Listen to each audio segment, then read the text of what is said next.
Once upon a time, in a far distant fairy tale kingdom, there lived a family of jolly bakers. There was the jolly father, Mr. Baker, ho, ho, ho.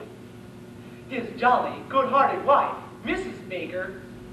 The dog, Chatter, who could do something that most dogs couldn't. I knew I buried that bone right by that tree. He could talk, or was it the backyard? But he had a terrible memory. I can talk, and give me a break.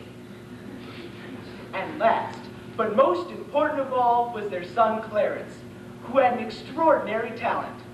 He could imitate anyone he met, perfectly. Perfectly. Isn't that just adorable? A Tribute to Prose. A Dopey Fairy Tale by Michael Weller.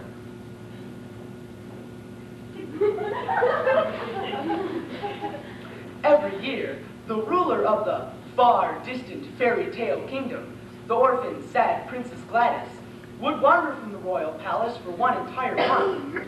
Where she went, no one knew, but when she returned, she held a royal feast, and each village in the kingdom sent to her the one dish that they made best.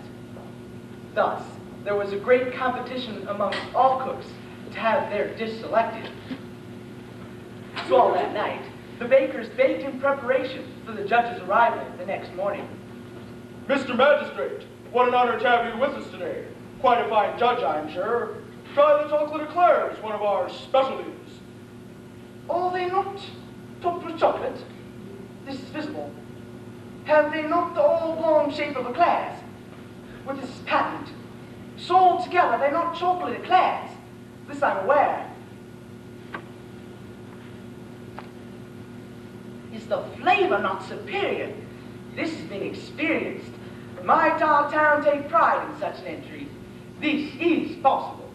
Clarence, would you like to thank our guest? Would I like to thank our guest? Yes, I would. Am I glad he came? Of this I am sure. What did he just say? Of this I have heard. Is my temper not rising with this display? This is tangible. Am I not ready to explode with anger? This is imminent. Do you not always answer your own questions? This we've observed. Are you not a blubbering fool? This is definite. Clarence, go to your room. And so, all that night, Clarence was locked up alone in his room, while Chatter sat outside the door, listening to his beloved friend's sighs. Hey, how you doing, Claire? Sigh. Geez, Claire, when you did the magistrate, I was so near laughing out loud, I nearly had to run and find a tree to pee on. Do them again, Claire. I can't. Why not? It's no use, Chatter. I try and try, but nothing comes out. Bad attitude, Claire. Well, what else am I to think? Try this on for size. Where there's life, there's hope. Darn, there's another one. Right on the tip of my tongue. Oh yeah, go for it. That's the one. Go for what? Your talent. We'll venture forth to search for where it went. And then when we find it, we can all live happily ever after. You're right, Chatter.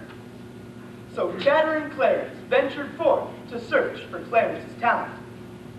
Gee, Chatter, there's sure some spooky things in the forest. Yeah, look at that. There's a pair of spooky things. Ribbit, ribbit, ribbit, ribbit. They sound like frogs. Try talking to them. Psst, Clarence, frogs don't talk. Neither do dogs. Good point. Hey, you two frogs, do you speak English? What's the deal here? We are enchanted frogs, idiot. And you, Clarence, you're here because you think you've lost your talent, but it isn't true. All you've lost is the courage to use it. Oh, where shall I look? There's only one person in the kingdom who can help you. And that is the sad Princess Gladys. Discover what makes her sad and find a way to bring a smile to her face. For whoever makes a princess smile shall be king and hence courageous. But if you try and fail, you'll be turned to mohair. Don't you mean turned to stone? Who's on trial here, Fleabag? Is all this really necessary? If you want to do it your way, go ahead, see what happens. But don't expect any help from us. And remember, one wrong move. Hello, mohair. Ah, good riddance, you stupid amphibian. Mohair! Gosh, Cheddar, now what do we do? One wrong move and we'll be fabric. Let me think. I've been in this situation before. You know, other fairy tales. You've been in other fairy tales? What, did they think I was a one-tailed dog? The thing is, there was always a way out. Whereupon, Chatter, overwhelmed with the certainty that he was very close to the bone, set to digging with a frenzy. That smell. This isn't a bone. Chatter, it's the largest diamond I ever saw. Who are you two? And what brings you here? How did you know to find a diamond from my missing father's crown? We are looking for the orphan, sad Princess Gladys. Look no more, for I am she. But you're beautiful. I know. Beautiful and sad. Is that it? First, we must discover why she's sad. Then I must make her smile. Princess Gladys, what makes you so sad? I'm in mourning for my life. No, that's wrong. I'm a seagull. No, that's not it. This chick's a real hoot, ain't she? I'm rather sad because my mother and father disappeared when I was first born. The frick? What, are you a joke? If your parents disappeared when you were a mere baby, isn't it time to stop being sad? But I don't wish to stop. You see, it's good to be sad. My eyes are sad, my lips are sad, and I could cry until I melt into a warm puddle of salt tears. And then my tears mix with the soil and water all the land till the trees grow sad and the grass grows sad, and the rivers run sad through the kingdom.